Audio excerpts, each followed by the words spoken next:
Welcome to the Arrest All Mimics podcast with your host Ben Tallon. Hello and welcome to Arrest All Mimics. I am Ben Tallon, your host. This is the Illustration Limited podcast for original thinking and creative innovation. Welcome back. What did you think of Danny Ellison? I hope the show was good. We've had some really cool feedback from you guys so far. It's again, like most things that I do, this is completely new, so I'm looking for any input, any suggestions, any thoughts on future guests, thoughts on past guests, questions for the show. We can take a few questions if that's what you want this to be. We want to hear from the audience and see what we can do with this thing. Today's guest is absolutely fascinating. I've been lucky enough to track down Rebecca Johansen, who is the professor of theatre at New York University, which, when I think about the idea of that, actually makes me laugh. I think if my 15-year-old self sitting down at school to do GCSE art could have that scenario put in front of him, I would have, thrown things at my own head and taken the piss. And it's just, I think when you progress through the arts, you start to get an appreciation of why everything's relevant and how you can apply that to your own discipline. So I was lucky enough to be introduced to Rebecca through Eden Orofanos, who is a friend of mine from where my studio is. And Eden is from Texas originally. Worked in Hollywood, worked on humanitarian projects in Africa. She's had this fascinating journey and lifestyle that's taken her through all these cool places. And she introduced me to her friends and said, you guys should meet. I don't know why, but I just get the feeling you guys should meet. And within 5 minutes, Rebecca's telling me these ridiculous stories, for example, about the first female playwright ever, I believe, who is believed to have been a spy for Charles II and then made up her husband to be conveniently widowed, because in the society she lived in, that would have allowed her more creative freedom in society. And wow, it's just like, you don't come across these people all the time. So I said, look, have you got any time tomorrow morning? Please let me come round, take some time, we'll have a chat. I'm doing this podcast, and I think my guests would love to hear from you. So we've got that coming up.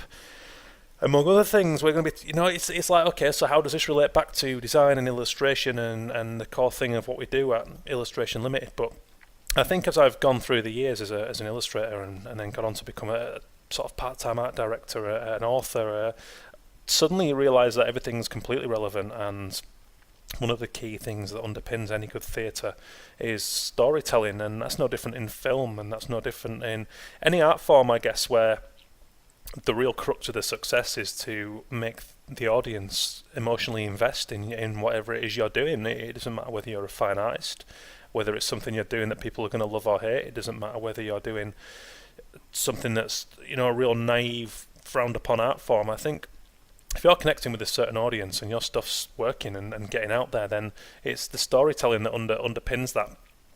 Recently I've been watching great shows like True Detective. I think we're going through a really cool era for television at the moment, and there seems to be a lot of big budget shows now coming on channels like Sky Atlantic, on the BBC. We've got Sherlock, and there comes a point when you're in the arts, and if you're interested in that side of things, that you stop sort of watching on a superficial level, and that's a good and a bad thing.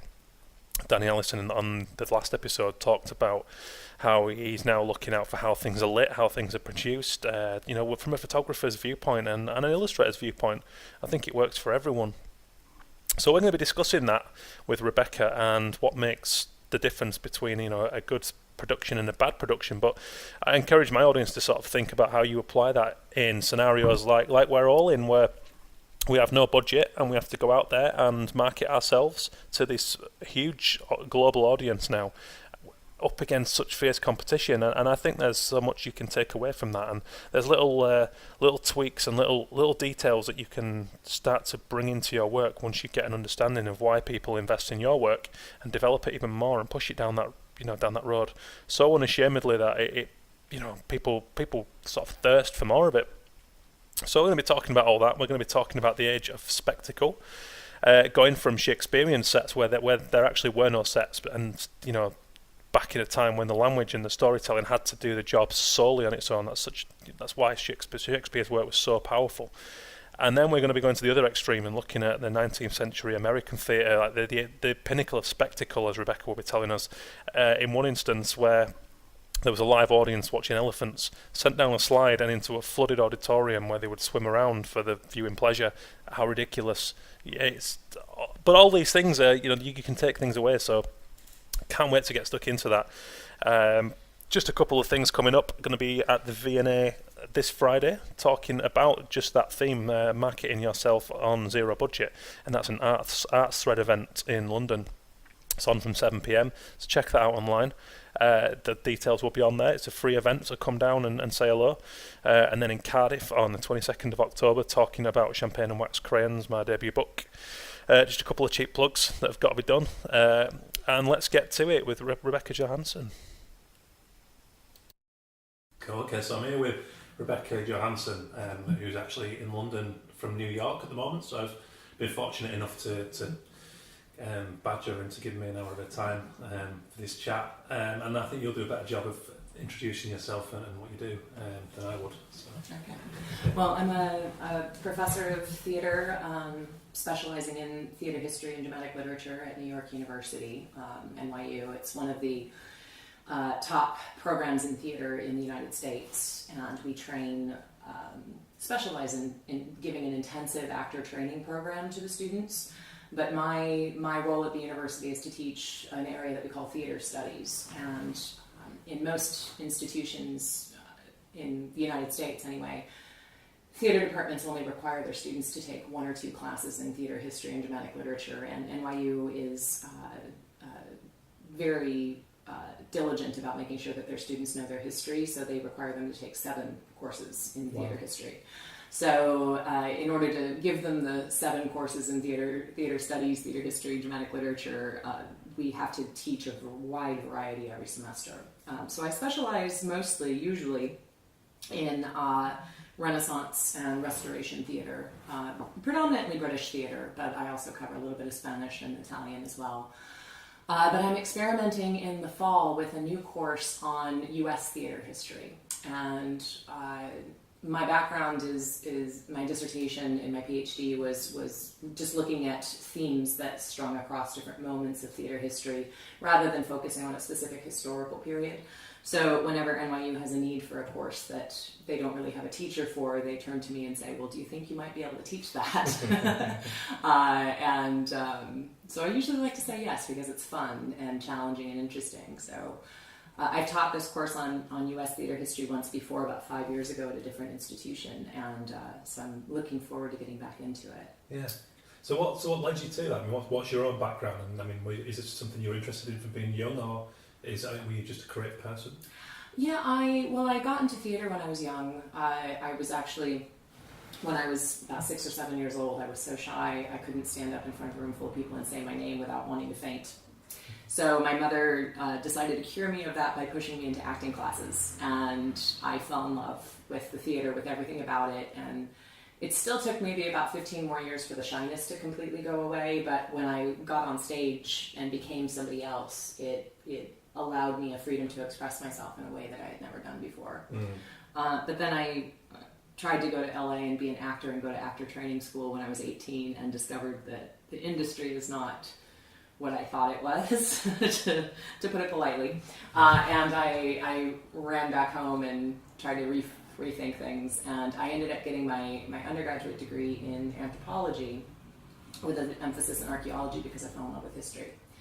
So when I realized how easy it is to get a job as an archaeologist, I decided to go back to the theater and merge those two loves and look at history and look at theatrical practice. But I'm really, because I'm a practitioner too, I'm a producer, I'm a director, I'm an actor, I always focus on getting my students to make the connection between understanding theater history through the lens of how that impacts the way that we create art today. And that makes, I think, history come alive for them in a way that it hasn't for other theater history classes. I know I've taken theater history classes where I've literally fallen asleep in front of the professor because they were so boring. So I try and make it come alive. I try and show them as many productions as I can. I try and talk about, I talk a lot about the theatrical practice of the age. We talk a lot about the themes that are still relevant today to what we're doing. And we try to actively engage in conversations about how would you do this today? How would you make this production relevant to an audience today? I think it's interesting. You do, just from personal experience, you do have to put it in someone's world and make it interesting to someone for them to actually connect and want to learn that. And it is that desire that is the key driver. I mean, in my situation, I went to college, and at that time I was just completely obsessed with football, professional wrestling, and Blur, the bands, and it was, I stayed very much within that circle. Yeah. So what my tutor did, rather than trying to push me away from that, he very cleverly guided me in a way that would open the door. So he pointed me towards some old wrestling posters that Peter Blake had done in the 60s, knowing cleverly that I would then go and discover pop art and all these things, which I did, and because I found it through that active bit of my own, there we go. And I think that's a real teaching skill in my opinion. I think that's, to engage with someone's personality and not dissuade them from what they are doing, but actually how can you activate that person right now? Yeah, we did in my restoration class. There's a play. It's the restoration period in British theatre history is not one that's often performed. It's not one that's often studied because it's a period that's seemingly very specific to its historical moment. But there are definitely plays that still resonate, and there's one called The Rover that was written by the first female playwright to ever make a living as a playwright. Wow. And she had a really fascinating life. She was probably a spy for Charles II. She was really intriguing. She made up we think that she actually made up her husband in order to very conveniently become a widow very quickly. So that she could have a lot more freedom in society. She was a fascinating character. Wow. And she actually has a couple of scenes in the play where one of the women is subjected to an attempted rape. There's actually two scenes where this poor character almost gets raped by the men in the play. But it's actually quite funny, but it's also horrifying that it's funny. And I came across a video of a company here in London that had decided to perform that rape scene in the middle of Camden Town. Wow. In modern clothes. Okay. And to see the reaction of the people around them. And so when I showed my students that, I also had to give them a little bit of an understanding of what Camden Town is like, because you say that and they have absolutely no concept. So I had to liken it to some neighborhoods in New York that they were more familiar with. But it was really fascinating that when you drop this moment right into the middle of the public that are just walking by, how very quickly it becomes relevant. And how really interesting. They were really trying to experiment to see if anybody would actually step in. And did they? No. Really? No. No. Wow. Yeah. At least not in the parts of the video that they showed. I think they would have showed, though, if somebody had stepped in. It might have been something about the language being a little bit more elevated that made them aware that it was a performance. Yeah. But you did see crowds gathering around. I think I would have at least had to double check. Yeah. I couldn't have looked myself in the mirror if I'd not at least found out that it's been staged. Yeah, and I've actually thought about staging something similar on the subways in New York. There's a play from the 60s called Dutchman that takes place in the subway in New York, and I've thought about maybe directing a production that does something like that. Yeah. So one of the things I find fascinating, and this is quite a new thing for me, but I'm really starting to take quite deep notice of theatre, for one, for sure, and also television. But just all the key storytelling that underpins any good production in that sense. And I'm starting to now see how that underpins, again, in my opinion, all art forms. It doesn't matter whether it's design, illustration, painting. If you're telling a story and you're putting your work out there, someone has to be able to emotionally invest in that to really, I think, for that to be successful. Would you agree that's the case? And I mean, theatre, probably more than most things, I would say, when you're that close to a stage, it would be very easy for that to fall flat and not to be that engaging. But oh yeah, absolutely, and that's for me. That's one of the things that I do have a wonderful appreciation for film. I have seen films that have changed the way that I've thought about the world, that have inspired me, that have horrified me or informed me about different things. But I fell in love with the theater because of the very human connection that you have to the person who's on that stage, and so I've had some of the best emotional journeys of my life in terms of watching a story in the theater. But I've also done some of the worst, because if it's really bad in the theater, it's really, really bad. So you have to make sure that that connection is present between actor and audience. And it's one of the things that makes the theater so incredibly powerful, is that the person who is experiencing this story, or you're experiencing this story with somebody who you can reach out and touch. You probably shouldn't, but you can. But I've had audiences just get so emotionally invested in work that I've participated in, that they felt compelled to express it in really fascinating ways, either through tears or. I was in one production where I had to deliver a very emotional speech, and we built up this relationship between these two characters over a long period of the whole play. And I had this wonderful, perfect, dramatic pause before I delivered the final line, and apparently somebody in the audience was so caught up in the moment, he decided to say it for me. Wow. And it was difficult to navigate what to do in that situation as an actor, but I thought also it was such a beautiful expression of the work that was happening on stage, that he was just, it was very clear that he was so caught up in the moment of this expression between these two people that he felt compelled to say, because he thought that I should say those words.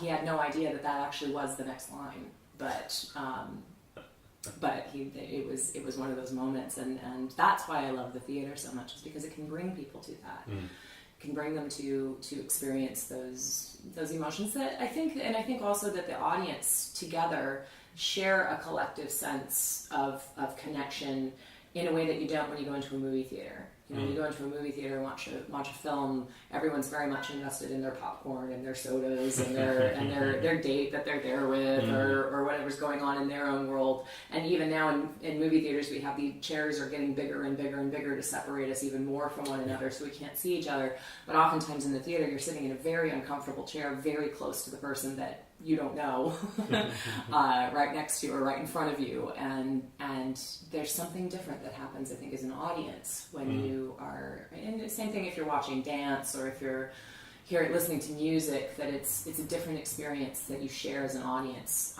because that person that's in front of you is live, and you can they're corporeal, you can reach out and you can touch them. And I once went to a production of absolutely brilliant production of King Lear with Nigel Hawthorne just before he passed away, and I liked to tell people I had such good seats that he spat on me at one point, and I loved it. But it was it's that ability to just, especially if you go and see something with an actor that you're familiar with, that you've only seen on a screen, that there's a very different experience when they're live right in front of you. Yeah, I suppose it's similar to when you see a band live or anything live. You know, it's just that human connection, and the fact that you are seeing it happening right now in that moment in front of your eyes, and it could all go wrong. And that's the art, is that the pressure that those guys are under is incredible. As a designer and an illustrator, I'm very fascinated by the whole production design side of things, and the set design and the part that that plays. And I've yet to work in theatre, something I'd very much like to do. And I always wondered about the relationship between the actors, the writers, the production designers, and the people who do the lighting, the people who score these things. I mean, can you tell me about that? Yeah, absolutely. A lot of times those things are done in a bubble where the lighting designer does their thing. Oftentimes the design teams will work together. But there's usually very little involvement with the actors in that process. The director usually oversees everything. But when I was in university, getting my master's degree, I saw that the department oftentimes sacrificed the production quality in favor of teaching mostly the designers. And I worked on a production once where the director was a student director, and he absolutely hated the design that was being created for his production. But because the institution was wanting to support the designers and tell them, no, it's your design, you can do whatever you want, that all of us ended up being very unhappy with the experience. I was acting in it, and the costume designer had no concept of even just the practical physical movement that my character had to engage in. So I was struggling against the costuming most of the time. And let alone, it also was no reflection whatsoever of the character that I had been developing. It was very, it was something I had to work against as an actor, and I had to push through even harder than I would have if that designer had been in collaboration with me in the rehearsal room. So when I left university, when I graduated, I developed a theater company that I named Stone Soup. After the children's book, where I'm not sure if you're familiar with it, but there's a trio of soldiers are coming home from war, and they're starving, and they're walking through a village, and they know that they're going to ask them for food. So they start closing up all their doors and pretending like they're not home and saying, no, we don't want anything. So they decide to start making, in the middle of town, stone soup. And so they get a pot of water and they put some stones in there and they light the fire. And slowly people became curious with what they were doing. And suddenly somebody came in and said, oh, I have some carrots that we can toss in. And somebody said, oh, I have some potatoes that we can. And eventually the whole community came together and everybody contributed to a wonderful meal that they all shared in. And so that was the concept behind the theater company, was that we would all work together as an ensemble, that everyone would contribute and everyone would engage in conversation. So we had some wonderful experiences where, designers were welcome to come into the rehearsal room and see how actors were moving. I had a fantastic costume designer that worked for us who would bring in bits and pieces of things for the actors to rehearse with, and she would look at what they were gravitating toward for their characters to represent them. The set designers would come to see the movement and engage in really fascinating discussions. And I think one of my favorite design meetings, we were working on a production that took place inside of a mental institution. And the set designer wanted to design an entirely white set, which in the regular art world might be fantastic, but in the theater world, that is an absolute nightmare, because the lighting designer, it's going to absorb every single color. So you have to be very careful about how you light a white set so that you're not blinding your audience and your actors, and that it's not getting oversaturated with the color. But they worked very closely together with the costume designer.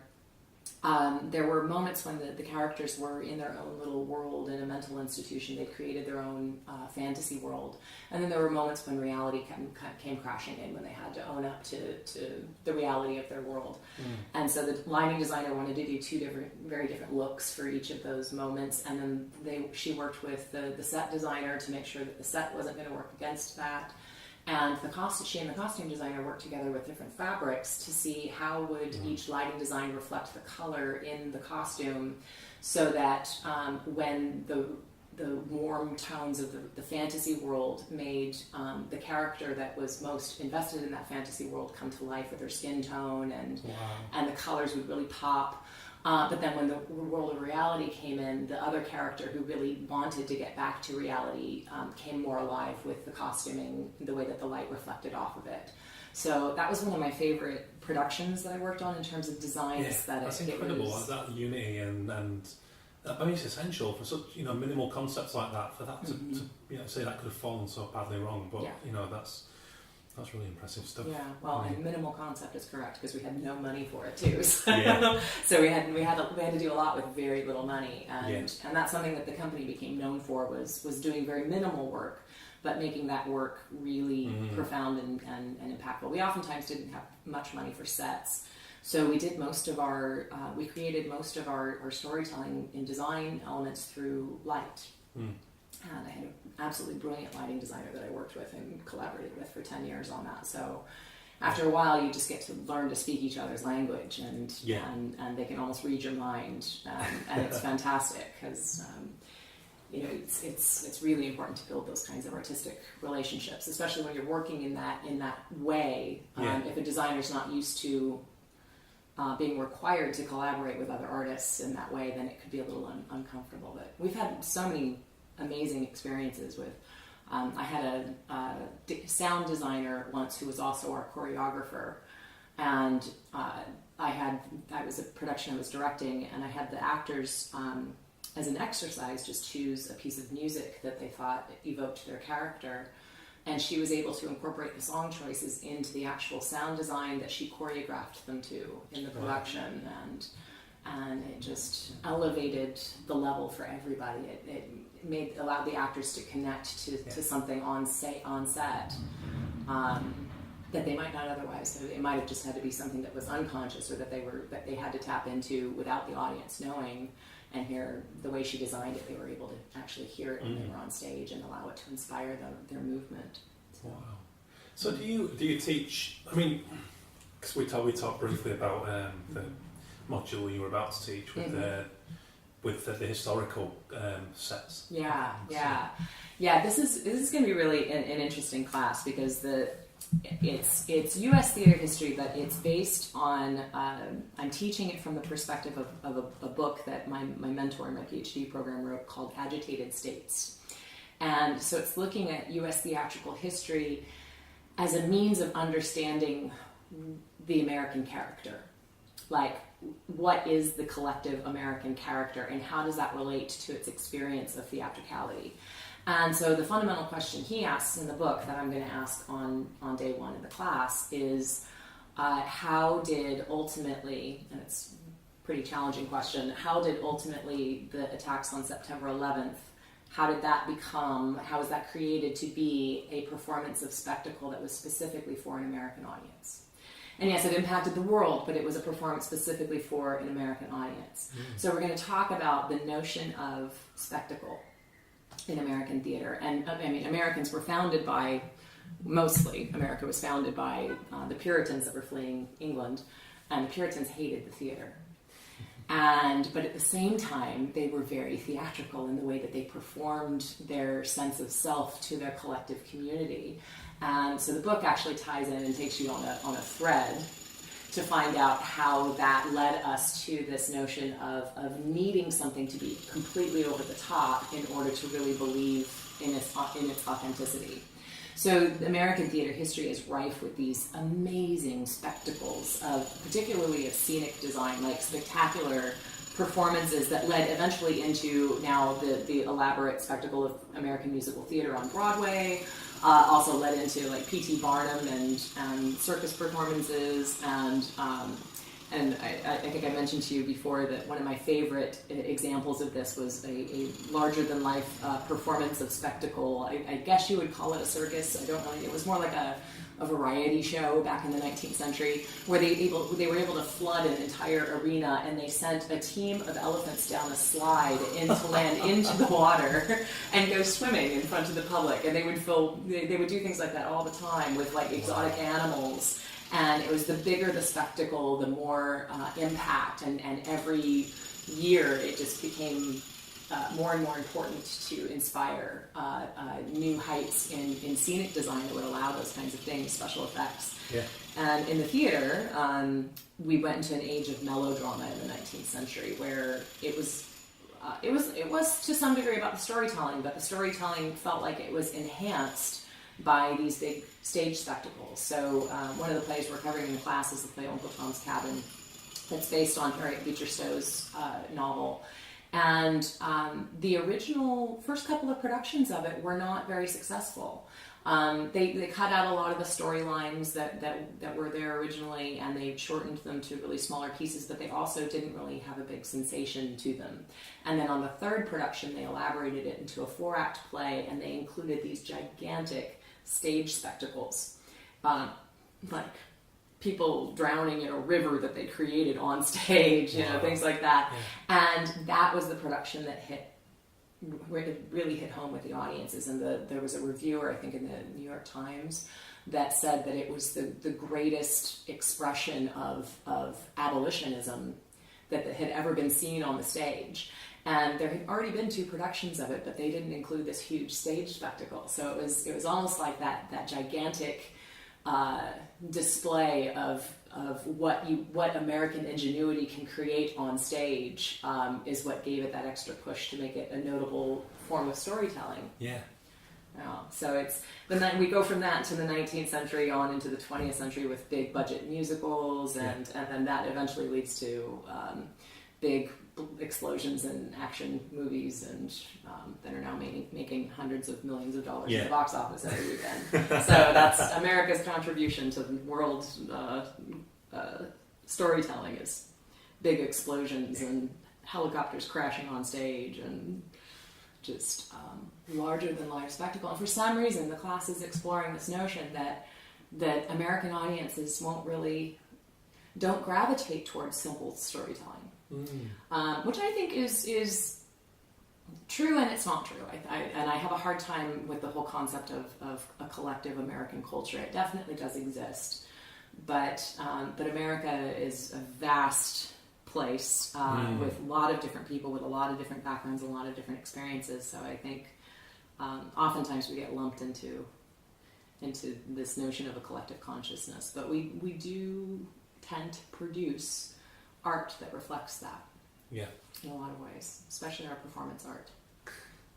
It is. I mean, it still to me feels like another planet in some senses. You know, I've been growing up in rural Yorkshire in England. You know, I only went to America for the first time last year, but there's an ethereal feel to just, I don't know, you know, the country. It's strange to me always until you go there. It feels like. Different to anywhere else in the world, you know. Europe, you know, Australia, all these people, you see them, you can always envision being there and going there. But I think it's because I was raised with movies and big budget things that it seems to be this, you know, larger than life place. And you know, so when I first started to get commissioned for American clients in design and art, you know, it felt more overwhelming than a lot of the commissions. But then it's not the case. You know, you start working and it's not different. The process is the same, really. You know, it's still, but. So okay, so you said you were you teach British theatre, right? Well, yes. Okay, yeah. So I mean, okay. So talking about now and what are there big major differences between? I mean, that's a broad question, but major differences between US and British, or between old British and new British? No, in terms of in terms of now. I mean, I'm interested. You know, I mean, our audience on this show is going to be primarily sort of artists, designers. I mean, we want to appeal to a lot of people, musicians, and you know, that's why I'm interviewing guys like yourself. But I'm just interested in let's say contemporary British theatre and US theatre. I mean, what are the fundamental differences in terms of visually and storytelling? Oh yes, absolutely. And it was really funny. I had I'm acquaintances with the actor Brian Cox, who's a legend of British theatre, and he came into my class in NYU last year and spoke to my students about performing for the Royal Shakespeare Company predominantly. We were talking about performing the classics of Renaissance theatre, Shakespeare's contemporaries. And we had a conversation afterwards where he was talking about, he thinks that modern American theatre, at least the plays that are written in America right now, are too linear. That the method of storytelling is incredibly direct, and that there seems to be a lot more experimentation going on in British theatre and in other European theatre with non-traditional avenues of storytelling and non-linear storytelling. But he did turn to me and he said, "But you Americans, you have perfected the musical." He said, "And I apologize right now for all of England's attempts at doing the musical, because we just can't do it the way that you Americans can." And I told him, like, it's a spectacle. We know we've mastered spectacle. Yes. But what I find fascinating right now is, even in America, this is becoming a trend. But I've been spending a lot of time, because I am a Shakespeare scholar and Shakespeare's contemporaries.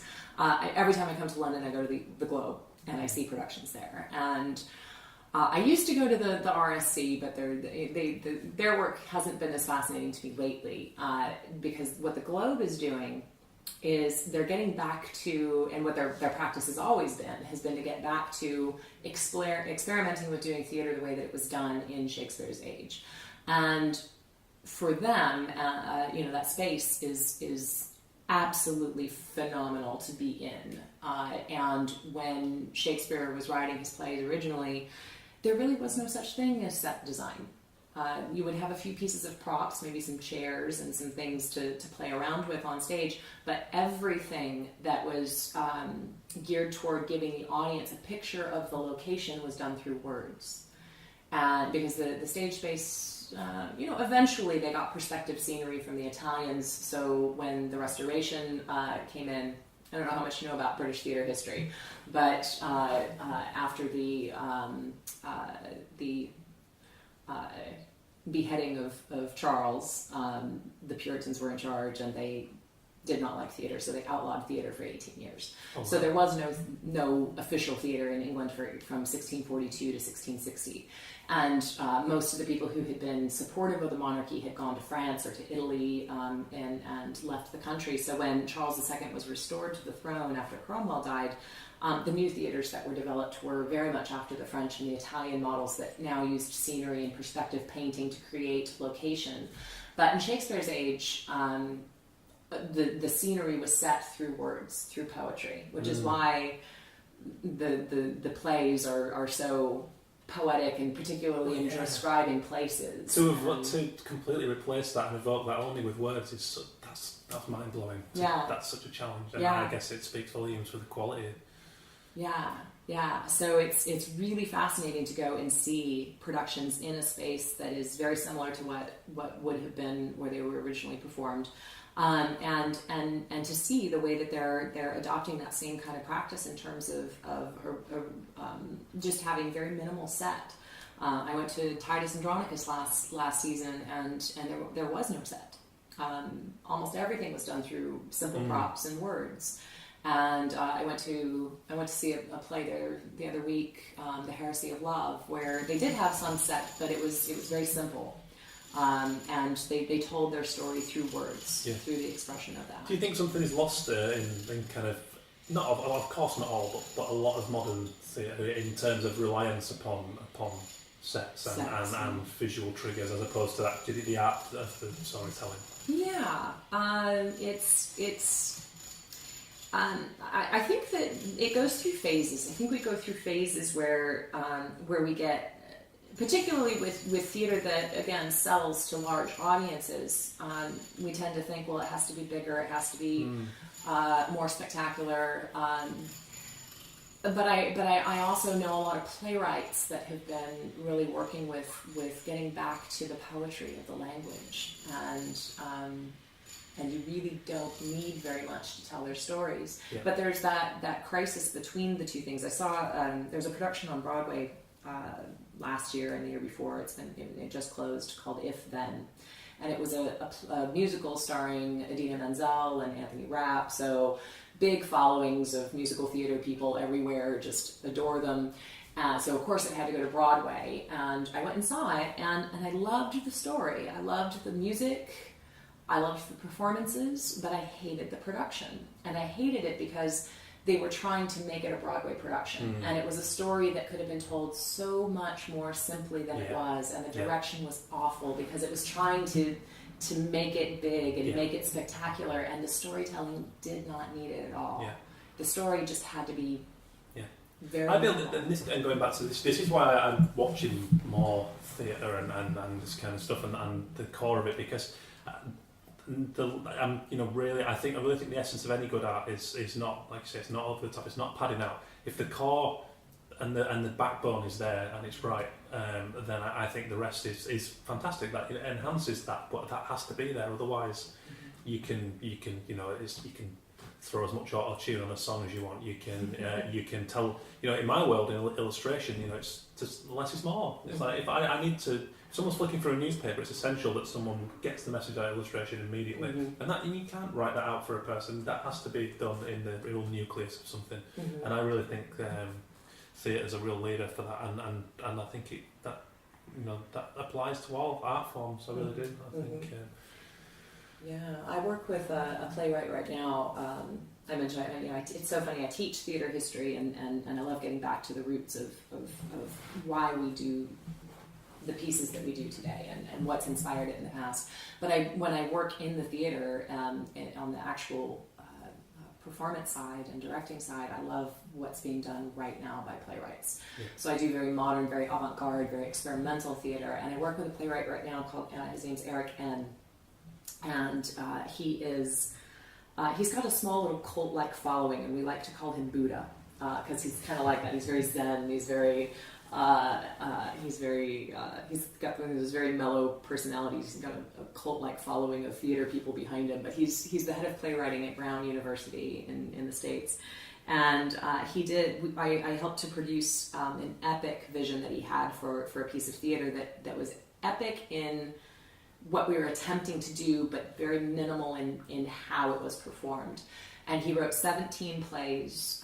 Over the last 20 years, he'd been writing these plays, all on the theme of genocide in the 20th century. And it was the whole piece collectively was called Solography. And we had 17 different productions going on all across the United States and around the world. And they all came to New York for a marathon of performances over a week and a half. And the way that he approaches his storytelling is, when you read one of his plays, your first thought is, I have absolutely no idea what that was. Like, I have no idea what that was about. I have no idea what I just read. But the more you dive into it, the more you unpack, you really see beautiful storytelling happening. But he breaks apart language, and he makes that part of one of the challenges as an artist performing his pieces, is to figure out, well, these words are all out of order, or these words are all inspired by something else. And if I can figure out what it's inspired by, then I can figure out how to tell the story. So part of our process in creating this work was to, because everybody was scattered all around the world, we had regular design, we had a design retreat, but we had regular artist retreats where people who were working on the different productions could come together and experiment with some of the work. We would always get a rehearsal space where we could move around and open up the text. And the designers were invited to all of these things and joined in on the conversation. And because there are a lot of different characters that recur throughout the different plays, so the designers were talking about, okay, well, how do we all develop threads and through lines so that the audience is aware that this is the same character from that play over here. So can we design elements that connect the two, even though they'll see one of them on Monday and the other one on Thursday or something like that. So that we were trying to allow each production to be its individual self, but at the same time create a collective whole piece that everybody could connect to and could connect the dots between the different plays. So that was absolutely my favorite part of that process, was sitting in an empty rehearsal room with a bunch of different other artists and designers and directors and actors, and we all just sat around a piece of text and said, what does that mean? And how do we tell this story? And the playwright was often in the room, and we would look at him, and he said, don't look at me, I don't know what it means. It's your job. That's your job to figure fantastic. It out. Yeah. I love that. That's why I've really loved the little work I've done in film so far, and not in theatre, but I'd like to work in theatre, because it's such a buzz to come together on set with all these people from all these different backgrounds, but it's so important to put them together and to understand one another's roles. Otherwise, I really think intelligent audiences can see when that's not gone on. Oh yes, absolutely. And I think we sense it, like if you watch a film, you can see, oh, those two actors had absolutely no chemistry. They had no connection to each other whatsoever. It has to be organic. Yeah. So I think that's where I think performance art is. That's one of the reasons why I was always drawn to it, is the connections that you make with people. I have people in my life now that are some of my closest friends, and they're because I worked in the theater with them, and we formed a bond that.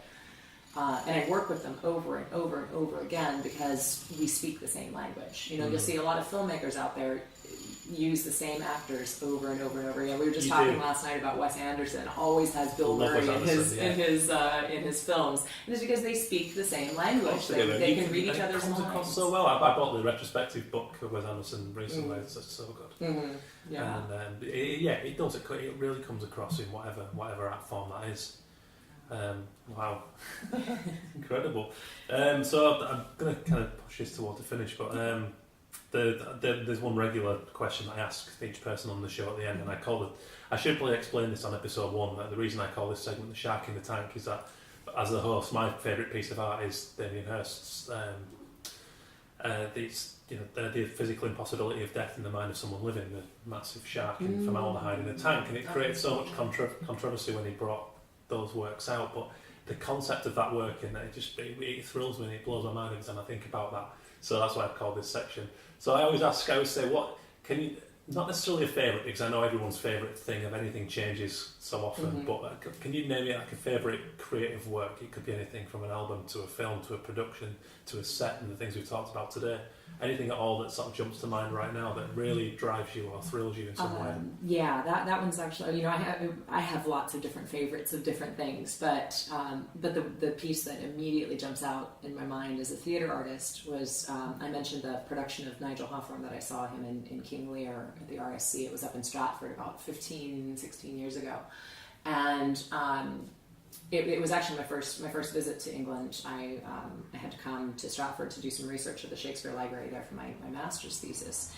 And I just happened upon, I said, well, I'm going to go by and see what's on today at the RSC. And it was King Lear starring Nigel Hawthorne, who at the time was one of my favorite actors. And it was a production that was directed by the Japanese director Yukio Ninagawa. And I'd actually seen some of Ninagawa's, like images of some of Ninagawa's productions, and I was absolutely fascinated by it. And the production merged the very traditional British RSC performance style with heavy influences from Japanese No theater. So the set design was set almost exactly like a No stage, which is it's very, very, very, if you don't know what No theater is, it's NOH theater. It's the incredibly long tradition of theatrical performance that goes back probably 1,000 years in Japan, and all of the production is incredibly stylized down to the movement. It always takes place on a set that's made out of wood planks, and there's always a symbolic pine tree in the back of the set. At one point in my academic career, I knew what the pine tree was supposed to represent, but I don't remember now. And so it was this really, and I consider the theater always a sacred space, but it was connecting it to a specific kind of sacred space. And the theater in No theater is sacred space. And the Fool was played by a really incredibly acrobatic, talented Japanese performer who was performing in a bit more of a kabuki style. And all of the costume elements were Western, but with hints of Japan. And there was something about the merging of those two very long theatrical traditions in this production that, and Ninagawa's concept of movement was so striking. From the very opening moment of the play, I like to tell people that my jaw dropped and it didn't come up for 3.5 hours. And it was a 3.5 hour long play, and I did not care. I wanted more of it at the end of it. It was spectacular, and it was not just the performance, because Nigel Hawthorne could have done no wrong in my eyes. He's a brilliant performer, but it was the way that the set design, the costume design, the whole production aesthetic influenced the way that story was told. And the merging of that with the very much more traditional RSC performers, I think was something that maybe challenged them a little bit more than they had been challenged before, because they also had this now very deep connection to a different kind of theater style that they were trying to evoke at the same time that they were trying to perform Shakespeare. So it was absolutely stunning. And that one immediately jumps out. I always tell people that was my favorite theatrical experience ever. Yeah, 3.5 hours for having to Yeah. still be wanting more. That's you know that's good. And then Nigel Hawthorne ended up passing away just a few months later, so it was one of the last things he ever did. Wow. Felt very, very privileged to be able to see that. Yeah. That's amazing. Well, thank you so much for your time, and that's been. I'm going to struggle to top that. That's brilliant. So much to go on. How good was that? I absolutely loved that conversation with Rebecca, and what a privilege to meet such a fascinating innovator. And as students are pretty lucky by the sounds of things, and it's going to be great to see the next wave of actors and directors and producers coming off the back of this. What a crazy world, theatre! I cannot get enough of it. Seriously recommend a lot of the productions that are going on in London at the moment. There's a lot of strong stuff out there. But next week, I'm going out to New York to talk to some really exciting guests for Arrest All Mimics. I put the feelers out there pretty quickly among my clients who like what they've heard so far, and we've got quite a few cool, willing guests, and again, as ever, crazy spectrum of people, all corners of the arts, which is what we're about, and we want to hear your suggestions. So do hit us up on the Twitter at Arrest All Mimics. Email us arrestallmimics@gmail.com, or get in touch through illustrationweb.com and the website. We're all over social media, and we're doing great things. We're really trying to champion not only our own talent, but just the arts in general. At a time when in some corners the arts are under threat, budget cuts, and it's been suggested, and I'm certainly a believer that this government does not value the arts like they should, and we're doing our best to try and balance that out and get the guests out there to you, so we can all learn a few things from these amazing people. Super excited about going to New York next week. It's going to be really cool to get out there and record and chat to these people and see how many people I can peg down to make this the best show going. Who knows, we might get there. Let us know your thoughts, and it's going to be really cool pushing things forward. Thanks for tuning in as ever. Hope you've enjoyed the show, and look forward to being with you all soon.